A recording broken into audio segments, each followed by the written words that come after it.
Fala pessoal, beleza? Como vocês estão? Pessoal, hoje faremos a revisão da matéria de Direito Administrativo, uma matéria muito importante que é cobrada na maioria dos concursos públicos, das carreiras policiais, bem como OAB e tudo mais. Então hoje eu separei os principais tópicos dessa matéria e vou fazer essa revisão aqui com vocês. Lembrando que eu sempre deixo na descrição os editais que estão na praça e que são conciliáveis com esses tópicos que eu estou passando na revisão, beleza? Então, antes de mais nada, peço curtam esse vídeo, se inscrevam no canal, compartilhem com os amigos, as amigas que estão estudando e aí direto eu coloco aqui materiais grátis como esse que vocês vão estudar agora. Então vocês podem baixar de forma gratuita aqui no site. No site vocês têm aqui o WhatsApp de vendas, grupo Telegram, canal do YouTube, nosso Instagram. Temos aqui os materiais para Polícia Penal do Espírito Santo, Guarda Municipal de Fortaleza, OAB, Polícia Militar de Minas Gerais, PMDF, Polícia Penal de Goiás. Então todos os concursos que estão na atualidade que temos a apostila estará aqui nesse site que eu deixarei na descrição. Aqui tem materiais para revisão turbo, tá? Vocês podem olhar aqui, tem todos os nossos materiais tem amostras grátis, tá? Então, se você quer dar uma olhada antes de comprar, tem a amostra grátis. É só conferir o produto, clicar conferir os produtos, tem a amostra da Polícia Penal, Guarda Municipal, OAB, tudo. Para baixar os materiais gratuitos, é aqui embaixo, você desce até o final do site e clique aqui. Então, sem mais delongas, vamos aí à revisão. Trouxe aqui os principais tópicos, tá? Então, vocês podem baixar esse material para acompanhar essa revisão com esse material aí no computador de vocês, no celular, beleza? Então, direito administrativo. Primeiro devemos falar do seu conceito. O conceito de direito administrativo consiste no conjunto harmônico de princípios jurídicos que regem os órgãos, os agentes e as atividades públicas, tendentes a realizar concreta, direta e imediatamente os fins desejados pelo Estado. Quais são as fontes do direito administrativo considerado pela doutrina? A lei, a própria doutrina, a jurisprudência, os costumes e os atos normativos, beleza? Os quatro principais: lei, doutrina, jurisprudências e costumes, tá? O sistema de direito administrativo adotado no Brasil é o sistema inglês ou de jurisdição única, jurisdição una, tá? Lembrem disso. Isso aqui, para você acertar uma questão, você só tem que saber disso. Sistema do direito administrativo adotado no nosso ordenamento jurídico, sistema inglês, ou também conhecido como jurisdição única, ou então jurisdição una, tá? Lembrem desse nome. É aquele que todos os litígios de natureza administrativa ou de que envolvem interesses exclusivamente privados podem ser levados ao poder judiciário, certo? Um tópico aqui muito importante: princípios constitucionais expressos do direito administrativo. Esses 5 princípios aqui estão positivados no artigo 37 da Constituição Federal. Quando eu terminar eles aqui, eu vou colocar outros principais também, mas se perguntarem os 5 princípios positivados no artigo 37, primeiro, princípio da legalidade. Para o particular, legalidade significa a permissão de fazer tudo o que a lei não proíbe, certo? Já para a administração pública, ela tem que fazer tudo que está na lei, ou seja, o particular, nós não estamos trabalhando no momento e tudo mais. Então, nós podemos fazer tudo que não está proibido em lei. Já a administração pública só deve fazer o que está em lei, tá? Então, o princípio da legalidade ele é tratado no direito penal e no direito administrativo. Só que ele tem essa diferença. No direito penal, o cidadão pode fazer tudo que não está, tudo que não é incriminado. E já no direito constitucional, o agente ele deve fazer o que a lei está mandando ele fazer, beleza? Segundo princípio, impessoalidade. Segundo esse princípio, a administração pública deve tratar igualmente a todos que encontrem na mesma situação jurídica. Ou seja, impessoalidade é o princípio da isonomia, da igualdade, beleza? Princípio da moralidade. Está ligado à noção de bom administrador, que não somente deve ser conhecedor da lei, mas também dos princípios éticos regentes da função administrativa. Essa parte aqui, ó, é muito cobrada em prova. Ó. tanto a administração direta, indireta e particulares que relacionem com a administração direta ou indireta devem obediência ao princípio da moralidade, beleza? Princípio da publicidade. A administração pública é obrigada a manter transparência em relação a todos os seus atos e a todas as informações armazenadas nos seus bancos de dados. Aí tem um parágrafo muito importante aqui do artigo 37. A publicidade dos atos, programas, obras, serviços e campanhas dos órgãos públicos deverá ter caráter educativo, informativo ou de orientação social, dela não podendo constar nomes, símbolos ou imagens que caracterizem promoção pessoal de autoridade ou servidores públicos. O que esse princípio da publicidade está falando?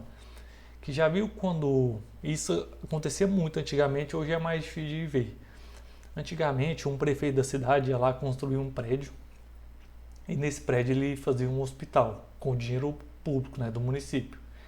Aí lá na entrada do prédio ele colocava uma foto dele, prefeito fulano de tal que fez isso. Isso não pode. Se vier cobrando a sua questão, na sua prova uma questão desse jeito, por exemplo, determinado político fez uma obra e colocou a foto dele lá e o nome dele. Qual princípio ele infringiu? O princípio da publicidade, tá bom? Não esqueçam disso. Princípio da eficiência. A administração pública deve manter e ampliar a qualidade de seus serviços com controle de gasto.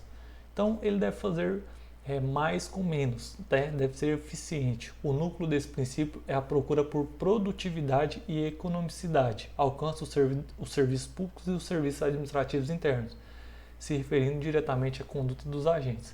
Lembrando, dos 5 princípios, LIMP, né? Esse foi o último adicionado em 1998. Por que eu estou falando isso? Porque isso já foi cobrado em prova, tá? Então, saindo do artigo 37 da Constituição Federal, vamos aqui para outros princípios que não são menos importantes, tá? Mas só não estão positivados no artigo 37. Porque o artigo 37 são esses 5 que eu falei: legalidade, impessoalidade, moralidade, publicidade e eficiência. E aí a gente faz um mnemônico LIMP, né? Princípio da probidade. É dever de todo administrador público que possui o dever de honestidade e fidelidade com o Estado, com a população, no desempenho de suas funções. Então, você tem que ser probo, né? Tem que ser honesto, ser fiel com o Estado e com a população. Princípio da motivação. É a obrigação conferida ao administrador de motivar todos os atos que ele edita, gerais ou de efeitos concretos. Motivar. Tudo que a administração pública for fazer tem que estar motivado, tem que ter um motivo, uma finalidade. Princípio da continuidade do serviço público. Pelo princípio da continuidade dos serviços públicos, o Estado é obrigado a não interromper a prestação dos serviços que disponibiliza, ainda que descentralizada ou delegada. Então, por mais que o Estado ele não pode interromper um princípio ou um serviço, tem 3 exceções aqui que garante ao Estado a interrupção. Qual é? Em caso de emergência, mesmo sem aviso prévio, por razões de ordem técnica ou de segurança das instalações, desde que o usuário seja previamente avisado, e por causa de inadimplemento do usuário, desde que seja previamente avisado. Ou seja, o Estado ele tem um hospital público. Aí, vamos supor um hospital público do município. Aí o município está arrecadando muito pouco, né? Então as pessoas estão deixando de pagar, por exemplo, IPTU, algumas coisas, para exemplificar. Então o município pode falar assim, já que todo mundo está deixando de pagar esses impostos, nós vamos fechar vamos interromper o serviço do hospital durante 30 dias. Pode isso? Não. Por quê? Princípio da continuidade do serviço público. O serviço público ele é contínuo, ele é obrigatório, ele não pode ser interrompido. E aí vem 3 causas aqui que permite ser interrompido.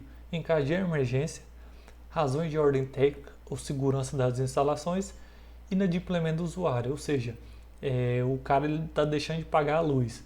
Então vem um aviso e tal, e depois corta a luz dele, sabe? Então esse é um princípio que dá para derrubar essa continuidade do serviço público.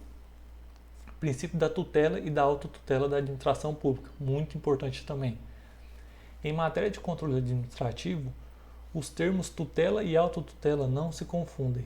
O primeiro refere-se ao controle de que a administração direta exerce sobre a administração indireta.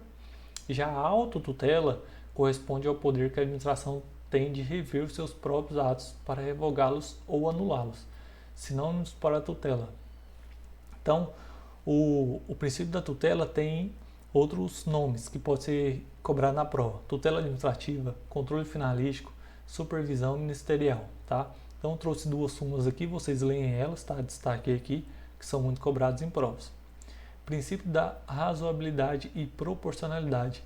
Tanto a razoabilidade quanto a proporcionalidade servem para evitar interpretações esdrúxulas manifestamente contrárias às finalidades do texto declarado.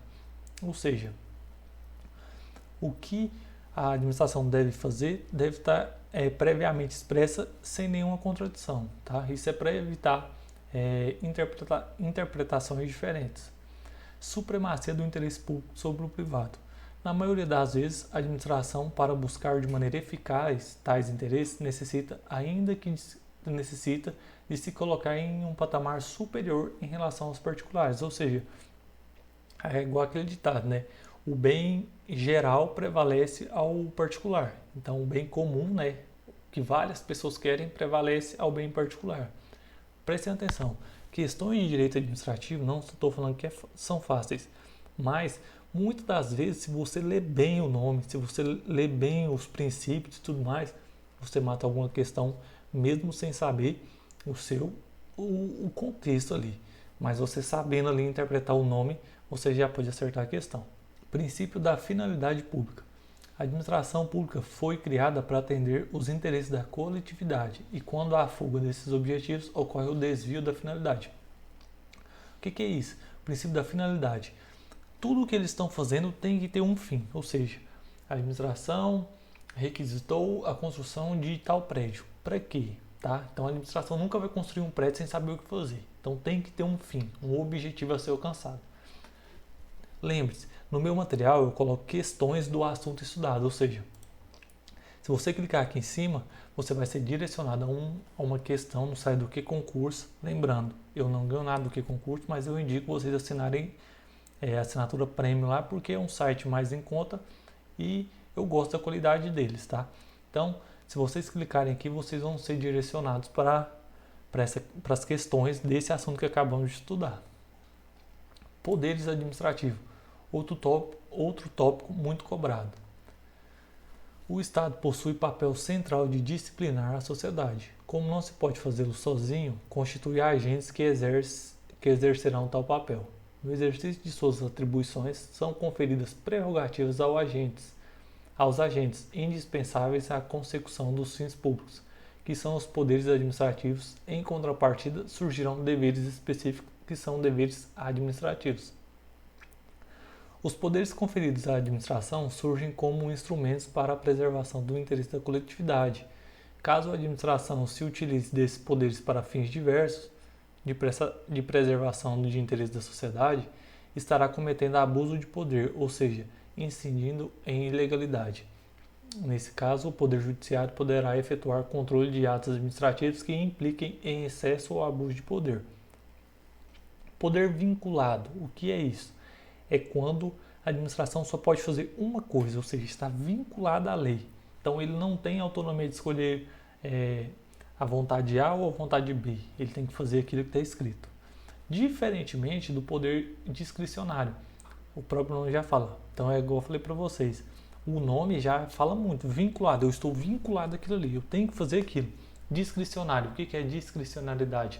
Eu tenho o poder facultativo de escolher fazer um ou outro. Então, a discricionariedade no direito administrativo, ele analisa a oportunidade e a conveniência. Então, conveniência é condições que irá agir, oportunidade, momento em que irá agir. Tá? Então, lembrem disso. Poder vinculado faz o que está previsto na lei, não tem margem de escolha. Poder discricionário, ele tem o escolher, fazer ou não fazer. Poder regulamentar ou normativo. É o poder conferido à administração para elaborar decretos e regulamentos. Percebe-se que o poder executivo, nessas situações, exerce força normativa, expedindo normas que revestem, como qualquer outra, de abstração e generalidade. Quando o poder legislativo edita suas leis, nem sempre possibilita que elas sejam executadas. Poder hierárquico, um dos poderes mais cobrados aqui nas provas, tá?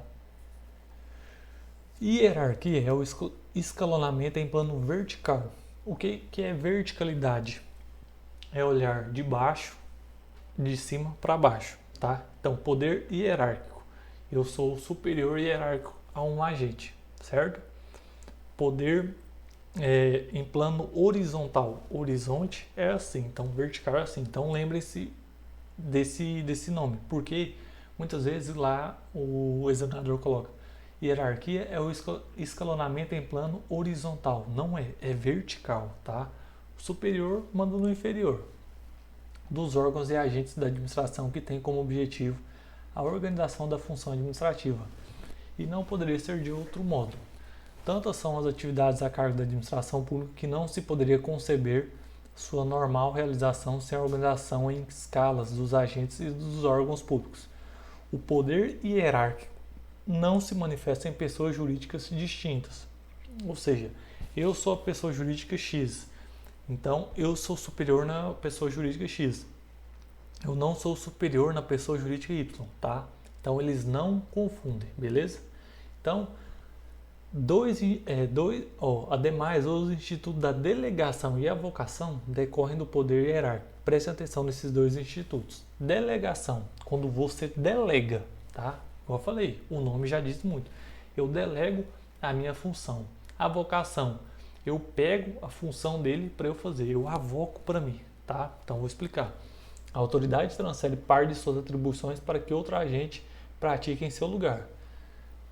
Então, delego. Estou delegando, faça para mim. Não há necessidade de subordinação entre o delegante e o delegado, ou seja, ele não precisa ser meu subordinado.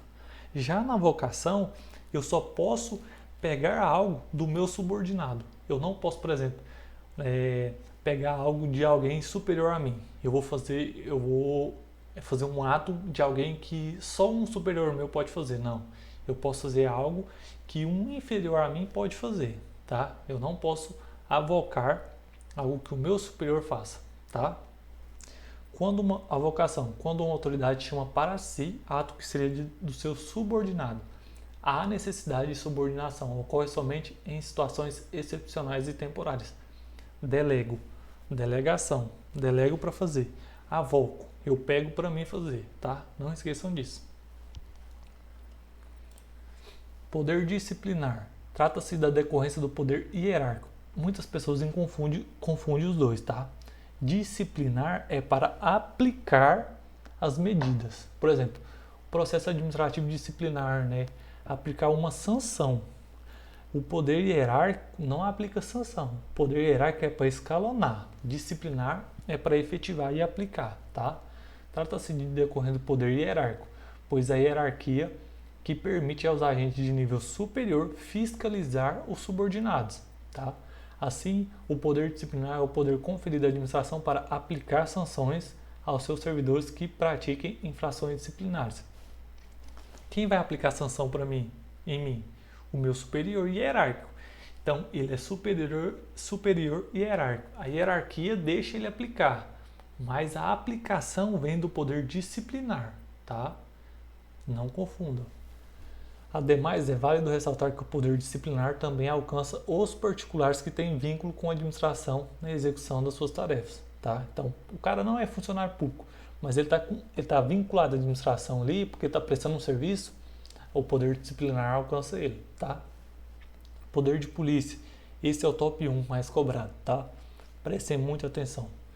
Poder de polícia é o poder conferido à administração para limitar, disciplinar e restringir e condicionar uso e gozo, direitos e atividades particulares. Lembre-se, uso e gozo, direitos e atividades de particulares para a preservação dos interesses da coletividade.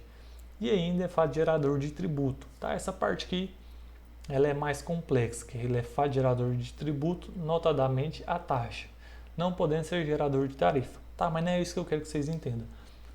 O poder de polícia é o poder conferido à administração para limitar, para disciplinar e restringir, condicionar o uso e o gozo, direitos e atividades dos particulares. O poder de polícia é mal. Mal em inglês é bad. Então, por que eu estou colocando esse mnemônico? Porque o poder de polícia recai sobre bens, atividades e direitos. Porque o poder de polícia judiciária, ele recai sobre pessoas. Então, às vezes, a gente confunde quando está fazendo prova de direito administrativo ou então de processo penal. Então, polícia judiciária recai, é o direito processual penal que recai sobre pessoas. O poder de polícia é em bens, atividades e direitos, BED, tá? Lembrem dessas 3 letras. Atributos do poder de polícia. Tem pessoas que colocam o mnemônico DCA ou ADC, eu coloco dica. Por que dica? DI de discricionariedade, C de coercibilidade e autoexecutoriedade. Discricionariedade, falei ali em cima, você tem o poder de escolher. Coercitibilidade, a pessoa não, tipo assim, quando você vai receber uma multa, o cara chega com a multa lá e fala assim, você quer receber uma multa ou não? Não, não é isso. Quando você vai receber uma multa, ele chega lá, você está multado, é coercitivo, você não tem que querer. Então o Estado ele emprega. Autoexecutoriedade, ele precisa do poder judiciário para executar? Não. Então, independentemente do poder judiciário autorizar ou não, o poder de polícia ele pode executar qualquer coisa, tá? Então, eu vou ler o conceito, mas em regra o resumo é esse, tá? Discricionalidade. No exercício do poder de polícia significa que a administração dispõe de certa liberdade de atuação, já li para vocês. Coercibilidade, caracteriza pela imposição coativa das medidas adotadas pela administração, que diante de eventuais resistências dos administrados, pode se valer inclusive da força pública para garantir o seu cumprimento. Significa que todo o ato de polícia administrativa é imperativo, ou seja, você tem que fazer. Ou seja, a observância é obrigatória pelo particular. A autoexecutoriedade, é o que eu falei, é a faculdade atribuída à administração de impor diretamente as medidas ou sanções de polícia administrativa necessárias à repressão da atividade lesiva ao interesse coletivo, que ela pretende coibir, independentemente de prévia autorização do Poder Judiciário. Outra parte importante. Não confunda atributos do poder de polícia com ciclos de poder de polícia. Ciclos é consentimento, ordem, fiscalização e sanção. Tá? Ordem de polícia corresponde às normas gerais que fixam os limites e condicionamentos ao exercício da atividade privada e ao uso de bens. Então, ordens de polícia nada mais é do que uma determinação, lembrem disso. Consentimento corresponde à administração, consentir. Eu sou dono de um carrinho de hot dog. A polícia, eu quero que a administração pública deixe eu utilizar uma calçada. Então, consentimento de polícia corresponde à anuência prévia da administração pública exigida por lei para o exercício de determinada atividade ou utilização de bens. Esse consentimento se materializa na forma ou licença ou autorização. Tá? Fiscalização é a fiscalização propriamente dita. É a atividade de controle das atividades submetidas ao poder de polícia, verificando se atendem os requisitos legais ou regulamentares. Sanção, aplicação da lei. É a aplicação dentro daquelas previstas na legislação de penalidades administrativas, em razão da violação das normas impostas pela administração pública em ordens de polícia ou instrumentos de consentimento de polícia. Então, recapitulando, ordem são ordens emanadas pela administração pública. Consentimento, ela consentiu com algo. Fiscalização, a fiscalização propriamente dita. E sanção é a aplicação de uma penalidade. Tá?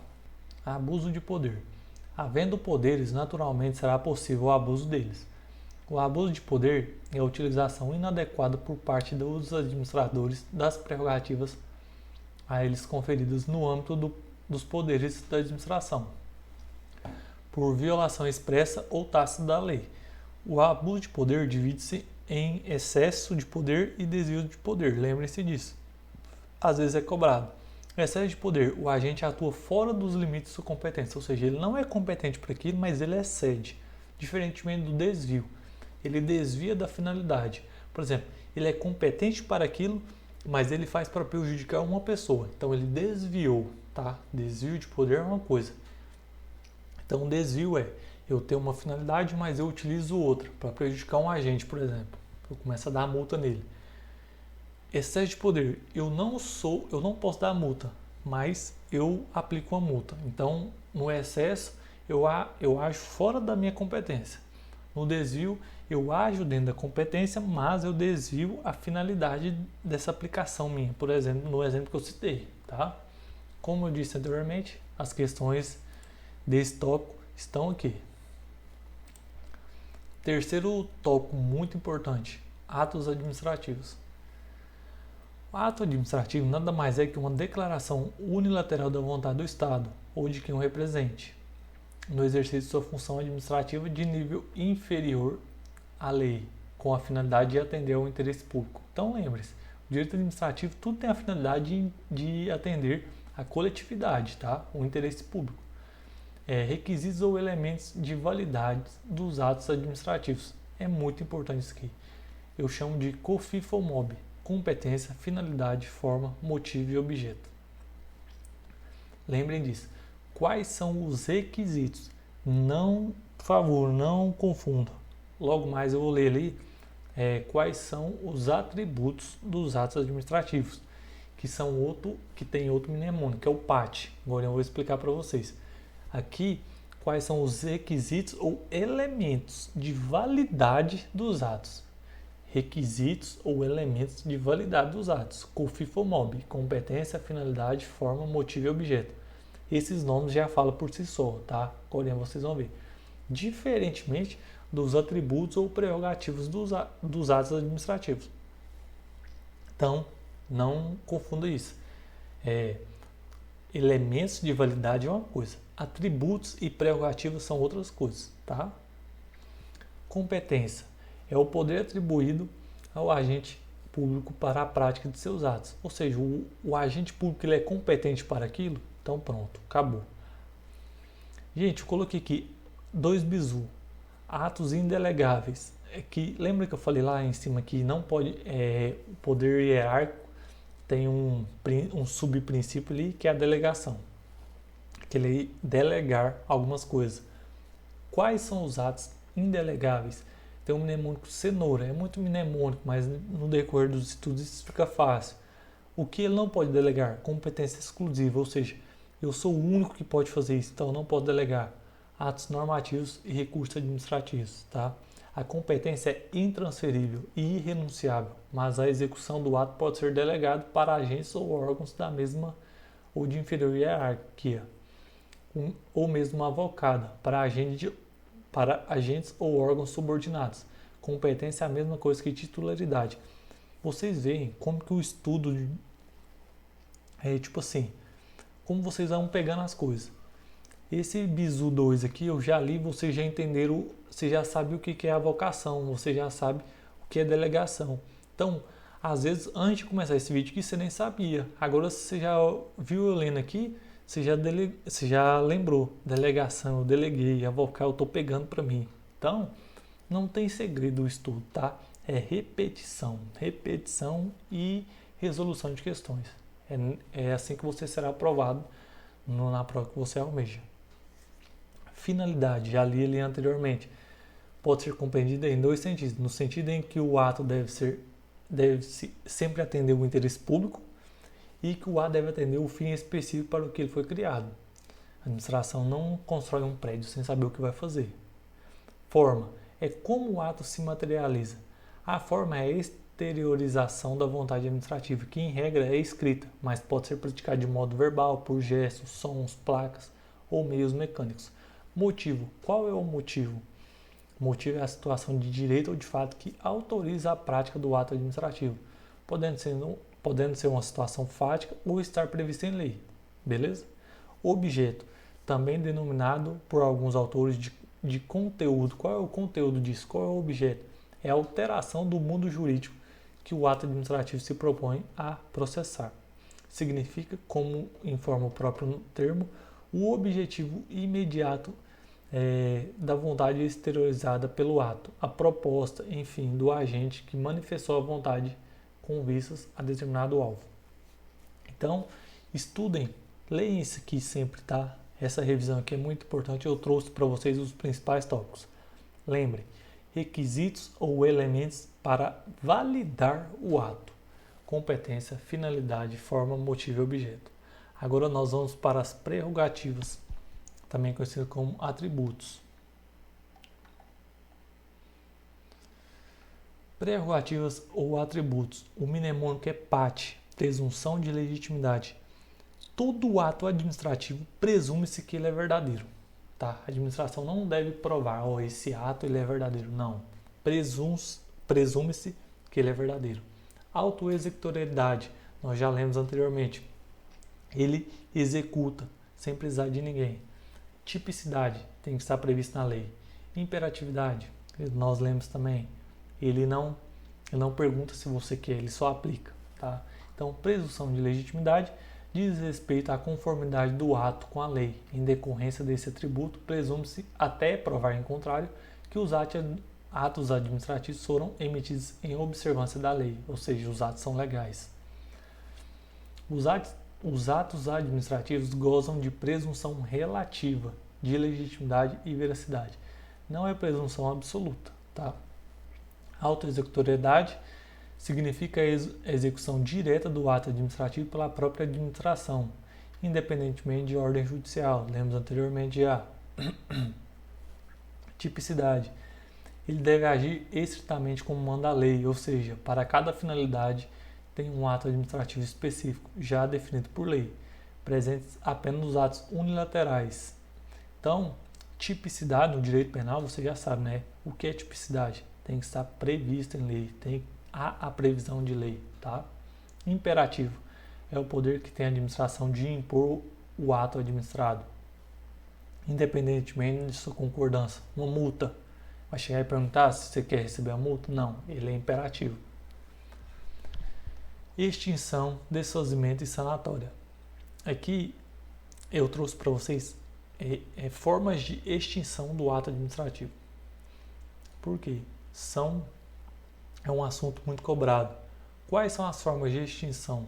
Anulação, revogação, cassação, caducidade, contraposição, extinção natural, extinção objetiva e extinção subjetiva. Moisés, qual os dois principais? Esses dois aqui. Ó. Tá? Se vocês tivessem que estudar apenas dois, era a anulação. O que? A administração ela anula os atos ilegais e revoga os inoportunos e inconvenientes. Entendem isso? Anular quando for ilegal, revogar quando inoportuno ou inconveniente. Anulação apaga tudo para trás. Revogação é da data que revoga para frente, certo? Vou ler aqui para vocês entenderem.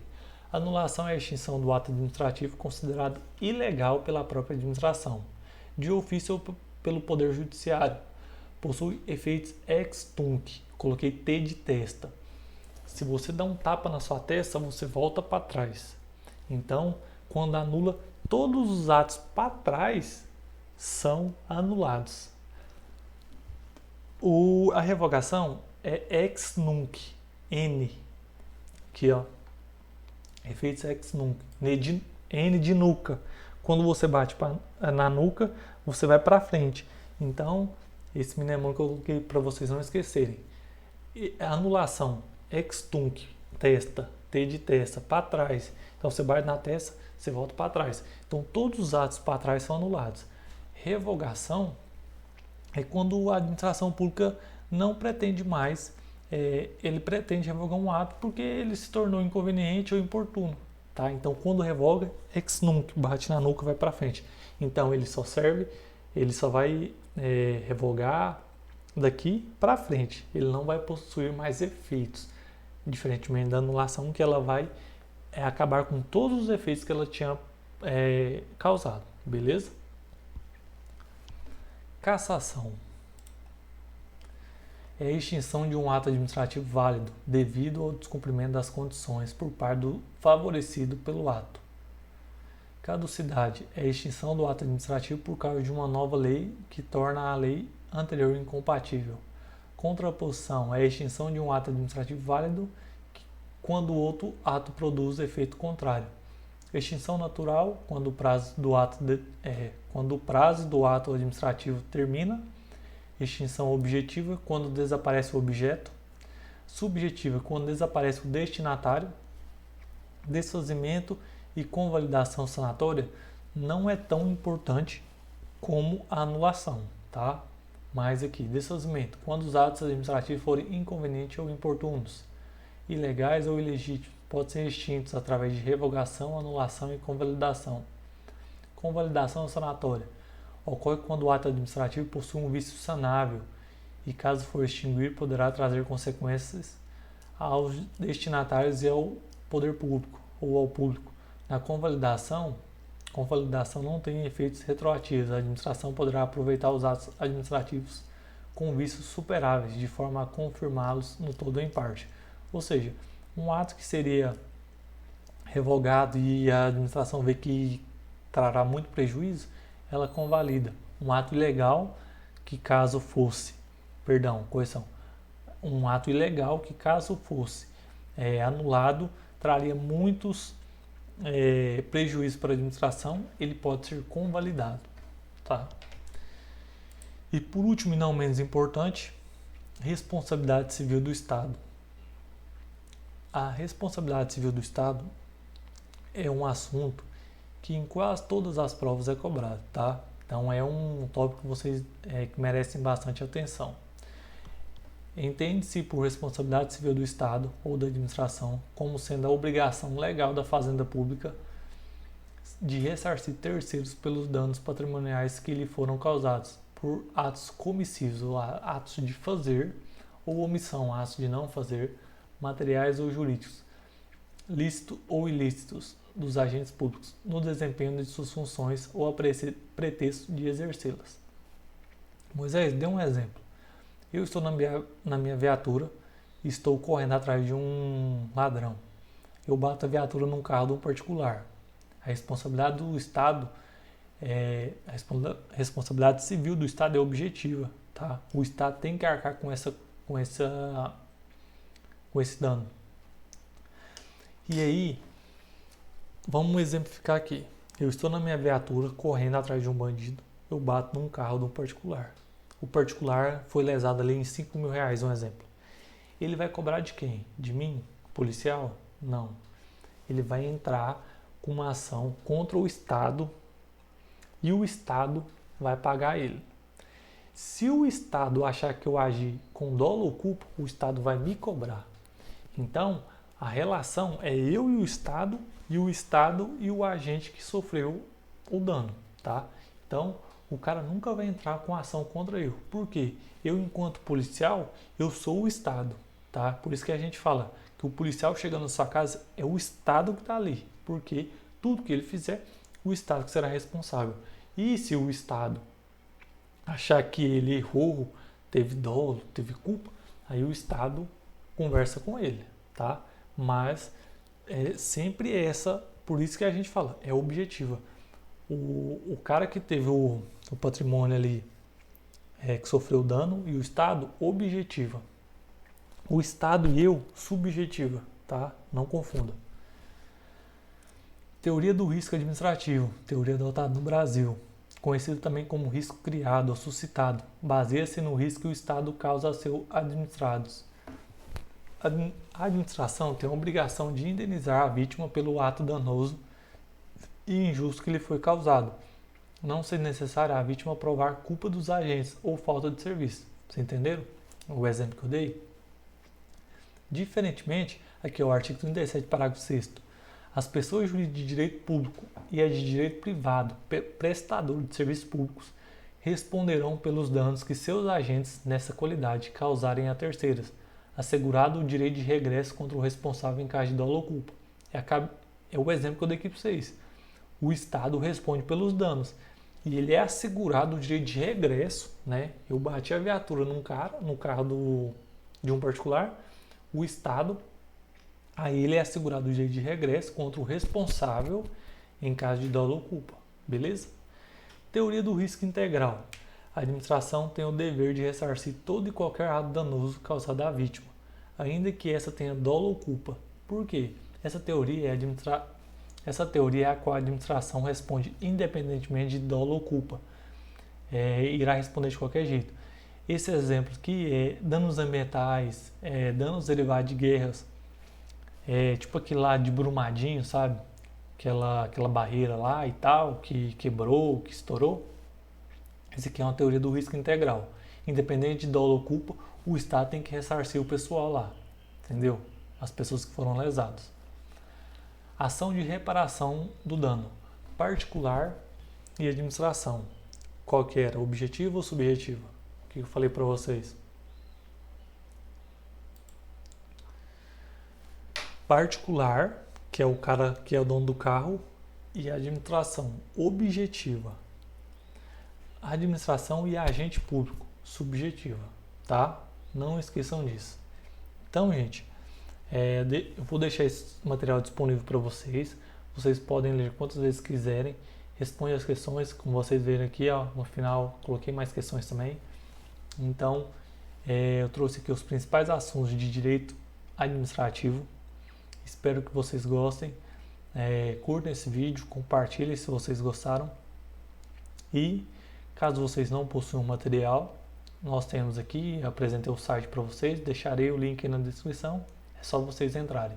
Então, desejo boa sorte nos estudos, como eu disse ali durante a aula, que não tem segredo, tá?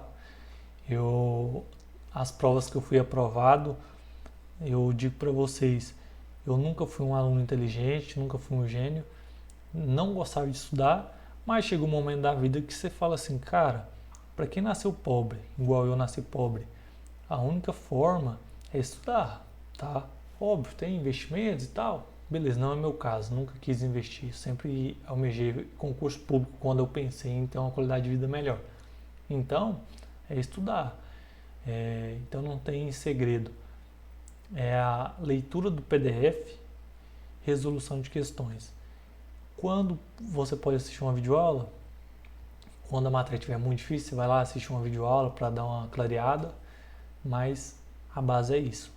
Resolução de questões, leitura do PDF e ali que eu já coloco como uma leitura, que é a leitura do resumo, tá? Você vai pegar esse tópico aqui, você vai resumir, você vai ler ele todos os dias, certo? Então é isso. Fiquem com Deus e até a próxima.